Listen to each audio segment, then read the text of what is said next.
আমি লোকটির বয়স আন্দাজ করার চেষ্টা করছি। তার তেমন প্রয়োজন ছিল না। লোকটির বয়সে আমার কিছু যায় আসে না, তবু প্রথম দর্শনেই কেন জানি বয়স জানতে ইচ্ছা করে। তবে লক্ষণীয় ব্যাপার হলো, লোকটিকে বেশ ঘটা করে আনা হয়েছে, দাঁড় করিয়ে দেওয়া হয়েছে আমার সামনে। আমাদের ঘিরে মোটামুটি একটা ভিড়। লোকটি জল জল চোখে আমার দিকে তাকিয়ে আছে, মুখ হাসি হাসি। সেই হাসির আড়ালে গোপন একটা অহংকারও আছে। কিসের অহংকার কে জানে। খন্দকার সাহেব আমার দিকে তাকিয়ে ভারী গলায় বললেন, এই সে লোক। আমি বললাম, কোন লোক? খাদক। আমি বিস্মিত হয়ে বললাম, খাদক মানে? খন্দকার সাহেব অবাক হয়ে বললেন, এরই মধ্যে ভুলে গেছেন? রাতে বললাম না, আমাদের গ্রামে বিখ্যাত এক ব্যক্তি আছে, নাম করা খাদক।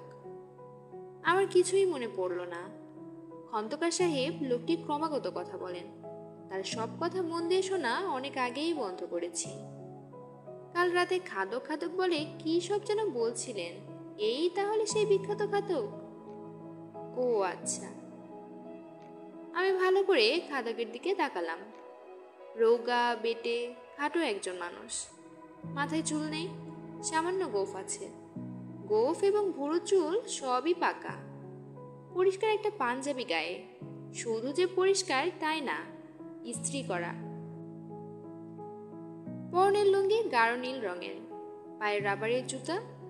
জুতো জোড়াও নতুন, সম্ভবত বাক্সে তুলে রাখা হয়। বিশেষ বিশেষ উপলক্ষে পায়ে দেওয়া হয়, যেমন আজ দেওয়া হয়েছে। আমি বললাম, আপনার নাম কি? আমার নাম মতি, খাদক মতি।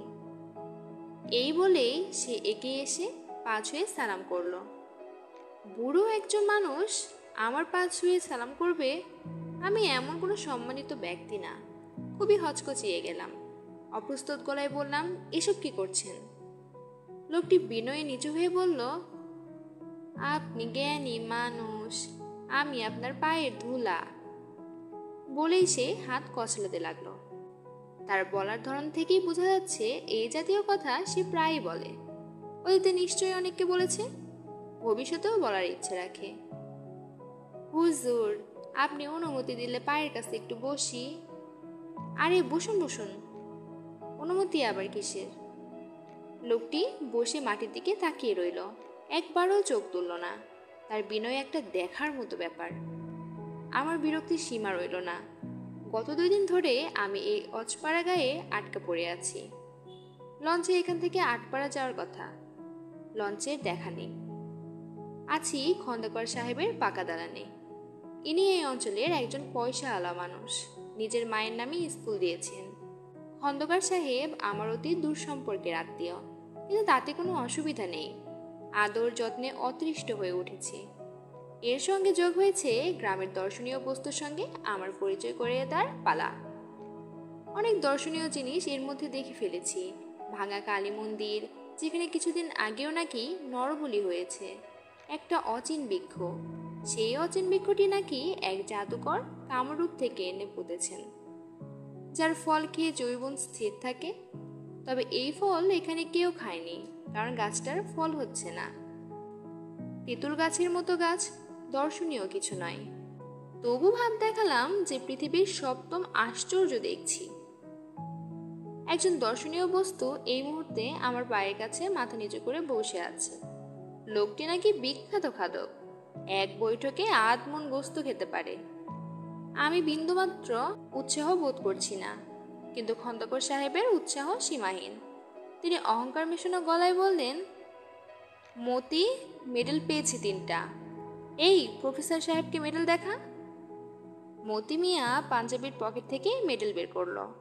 মনে হচ্ছে মেডেল তার পকেটেই থাকে, কিন্তু আমাকে দেখানোর জন্য সঙ্গে করে নিয়ে আসা হয়েছে। একটা মেডেল দিয়েছে নেত্রকোনার সিও, রেভিনিউ একটা আজিজিয়া স্কুলের হেডমাস্টার, অনুরিতে নাম ধাম কিছুই নেই। আমার মেজাজ খারাপ হয়ে গেল। একজন লোক পরিমাণে বেশি খায় বলে তাকে মেডেল দিতে হবে? দেশটা যাচ্ছে কোন দিকে? খন্দকার সাহেব বললেন, অনেক দূর দূর থেকে লোক এসে মতিকে হায়ার করে নিয়ে যায়। কেন? বাজির খাওয়া হয়। মতি যায়, বাজি জিতে আসে। বরযাত্রীরা সঙ্গে করে নিয়ে যায়। মতির সঙ্গে থাকলে মেয়ের বাড়িতে খাওয়া শর্ট পড়ে। মেয়ের বাপের একটা অপমান হয়। মেয়ের বাপের অপমান সবাই দেখতে চায়। কিছু না বললে ভালো দেখায় না বলেই বললাম, ইন্টারেস্টিং মনে হচ্ছে। খন্দকার সাহেব বললেন, মতির রোজগারও খারাপ না। হায়ার করতে হলে তার রেট হচ্ছে 20 টাকা। দূরে কোথাও নিতে হলে নৌকায় আনা নেওয়ার খরচ দিতে হয়। আমি বললাম, এটাই প্রফেশন নাকি? আর কিছু করে না? জবাব দিল মতি মিয়া। বিনয় বিগলিত গলায় বলল, খাওয়ার কাম ছাড়া কিছু করি না। করো না কেন? একসঙ্গে 2-3টা কাম করলে কোনোটাই ভালো হয় না। আল্লাহ তাআলা একটা বিদ্যা দিছে, খাওনের বিদ্যা। অন্য কোনো বিদ্যা দেয় নাই। আল্লাহ তাআলার প্রদত্ত বিদ্যার অহংকারে মতি মিয়ার চোখ চিকচিক করতে লাগলো। আমি হাসবো না কাঁদবো বুঝতে পারলাম না। পাগলের প্রলাপ নাকি? খন্দকার সাহেব দরজ গলায় বললেন, সন্ধ্যাবেলায় মতির খাওয়ার ব্যবস্থা করেছি, নিজের চোখে দেখেন।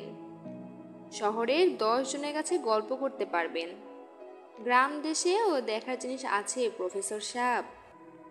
তা তো নিশ্চয়ই আছে, তবে ভাই আমাকে দেখানোর জন্য কিছু করতে হবে না। শুনেই আমার আক্কেল গুরুম।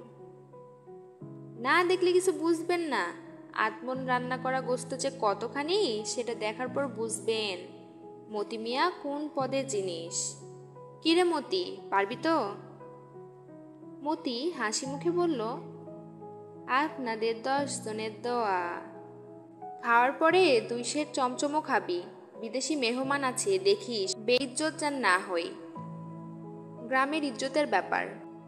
আলহামদুলিল্লাহ, দরকার হইলে জীবন দিয়া দিমু। একটা লোক জীবন বাজি রেখে খাবে আর আমি বসে বসে দেখব?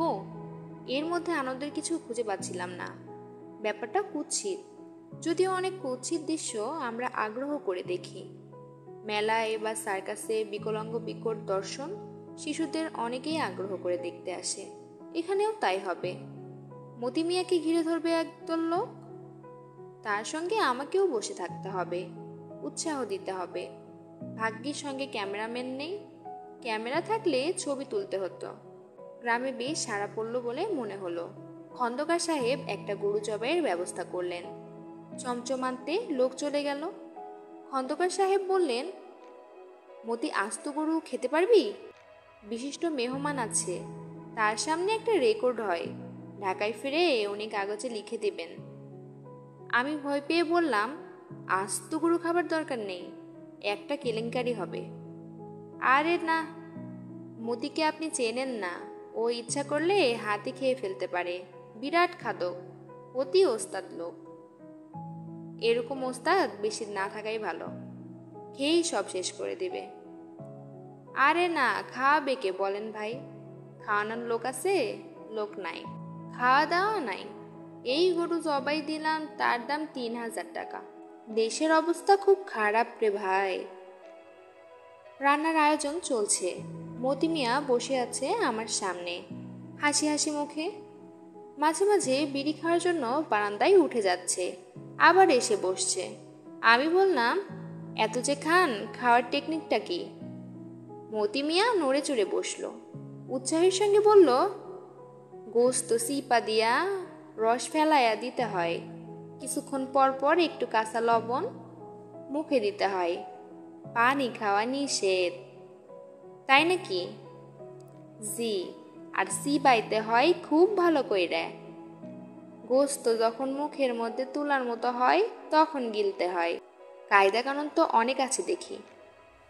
বসারও কায়দা আছে, বসতে হয় সিধা হইয়া, যেন পেটের উপর চাপ না পড়ে।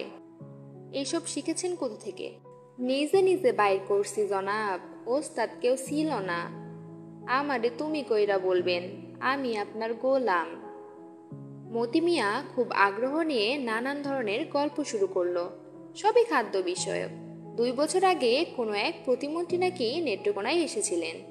মতি মিয়া তার সামনে আধমন জিলেপি খেয়ে তাকে বিস্মিত করেছে। খাইতে খুব কষ্ট হয়েছে জনাব। কষ্ট কেন? জিলাপির ভিতরে থাকে রস, রসটা গন্ডগোল করে। মন্ত্রী সাহেব খুশি হয়েছিলেন? জি, খুব খুশি। ছবি তুলছিলেন, 200 টাকাও দিছেন। বিশিষ্ট ভদ্রলোক, বলছিলেন ঢাকায় নিয়ে যাবেন। প্রেসিডেন্ট সাহেবের সামনে খাওয়ানোর ব্যবস্থা করবেন। প্রেসিডেন্ট সাহেবরে খুশি করতে পারলে কপাল ফিরত। কথা ঠিক না? খুব ঠিক। আমাদের প্রেসিডেন্ট সাহেব কবি মানুষ, খুশি হলে হয়তো আপনাকে নিয়ে কবিতাও লিখে ফেলতেন। মতি দীর্ঘ নিঃশ্বাস ফেলল। আমি বললাম, আপনার ছেলে মেয়ে কি, তারাও কি খাদক নাকি? যে না, তারা না খাওয়ান্তির দল, খাইতে পায় না। কাজ কাম তো কিছুই করি না, খাওয়ামো কি? তারা হইল গিয়া আফনের দেখক। সেটা আবার কি?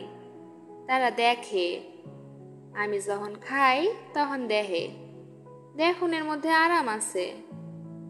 মতি মিয়া বিমর্ষ হয়ে পড়ল। এই প্রথম বারান্দায় না গিয়ে আমার সামনেই বিড়ি ধরিয়া খক খক করে কাশতে লাগলো। খাওয়া শুরু হলো রাত 10টার দিকে। একটা হেজাক জ্বালিয়ে উঠোনে খাবার আয়োজন হয়েছে। এই প্রচণ্ড শীতে কাঁথা গায়ে গ্রাম ভেঙে লোকজন এসেছে। মতি মিয়া খালি গায়ে আসন পিড়ি হয়ে বসেছে। ধ্যানস্থ মূর্তির মতি মিয়ার ছেলে মেয়েগুলোকেও দেখলাম। পেট বের হওয়া, হাড় জিরজিরে কয়েকটি শিশু চোখ বড় বড় করে বাবার খাবার দেখছে। শিশুগুলো ক্ষুধার্ত, হয়তো রাতেও কোনো কিছু খায়নি। মতি একবারও তার বাচ্চাগুলোর দিকে তাকাচ্ছে না। খন্দকার সাহেব গ্রামের বিশিষ্ট কিছু লোকজনকে এই উপলক্ষে দাওয়াত করেছেন। স্কুলের হেডমাস্টার, গ্রামীণ ব্যাংকের ম্যানেজার, থানার ওসি সাহেব, পোস্টমাস্টার সাহেব। সামাজিক মেলামেশার একটি উপলক্ষ। বিশিষ্ট মেহমানদের জন্য খাসি জবেহ হয়েছে। দস্তরখানা বিছিয়ে দেওয়া হয়েছে। আলোচনার প্রধান বিষয় ইলেকশন। ভাবভঙ্গি দেখে মনে হচ্ছে খন্দকার সাহেব ইলেকশনের ক্ষেত্র প্রস্তুত করছেন। এর আগের বার হেরেছেন, এবার হারতে চান না, জিততে চান এবং দেশের কাজ করতে চান। অতিথিরা রাত 12টার দিকে বিদায় হলেন। জাকিয়ে শীত পড়েছে। মতি মিয়াকে ঘিরে যারা বসে আছে তাদেরকে শীত কাবু করতে পারছে না। খড়ের আগুন করা হয়েছে, সেই আগুনের চারপাশে সবাই বসে। শুধু মতি মিয়ার ছেলে মেয়েরা তার বাবার চারপাশে বসে আছে। তীক্ষ্ণ দৃষ্টিতে তার বাবার খাওয়া দেখছে। মতি মিয়া ফিরেও তাকাচ্ছে না। তার গা দিয়ে টপ টপ করে ঘাম পড়ছে। চোখ দুটি মনে হচ্ছে একটু ঠেলে বেরিয়ে এসেছে। আমার মনে হয় পিতলের এই বিশাল হাড়ির মাংস শেষ করবার আগেই লোকটা মারা যাবে। আমি হব মৃত্যুর উপলক্ষ। মনটাই খারাপ হয়ে গেল। পুরো ব্যাপারটাই কুৎসিত। একদল ক্ষুধার্ত মানুষ একজনকে ঘিরে বসে আছে, সে খেয়েই যাচ্ছে। খন্দকার সাহেব এসে আমার পাশে দাঁড়ালেন। হাসি মুখে বললেন, কেমন দেখছেন? ভালোই। বলছিলাম না বিরাট খাদক? তাই তো দেখছি। শুয়ে পড়েন, শেষ হতে দেরি হবে। সকাল 10টার আগে শেষ হবে না। এখন খাওয়া স্লো হয়ে যাবে। তাই নাকি? জি, শেষের দিকে এক টুকরো গোস্ত গিলতে 10 মিনিট সময় নেয়। আমি মতির দিকে তাকিয়ে বললাম, কি মতি, খারাপ লাগছে? যে না। খারাপ লাগলে বাদ দাও, বাকিটা তোমার বাচ্চারা খেয়ে নেবে। খন্দকার সাহেব বললেন, অসম্ভব একটা রেকর্ড করছে, দেখছেন না? তুমি চালিয়ে যাও মতি। ভাই, আপনি গিয়ে শুয়ে পড়ুন। আমি শুয়ে পড়লাম। শুয়ে শুয়ে অনেক চেষ্টা করলাম মতি মিয়ার চরিত্রে কিছু মানবিক গুণ ঢুকিয়ে দিতে। নানাভাবেই তা সম্ভব। রাত 1টার দিকে যদি মতি মিয়া ঘোষণা করে বাকি গোস্ত আমি খাবো না, হার মানলাম। এখানে যারা আছে তারা খাক, তাহলেই হয়।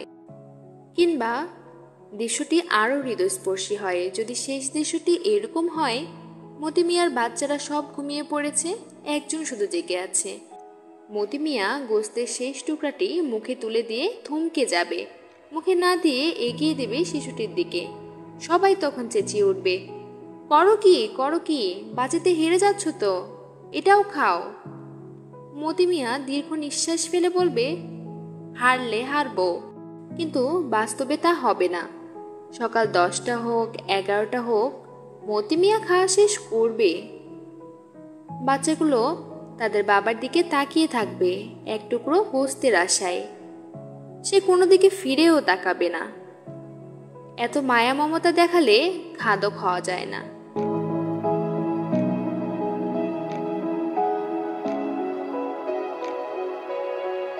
এইভাবেই শেষ হলো হুমায়ুন আহমেদের ছোট গল্প খাদক।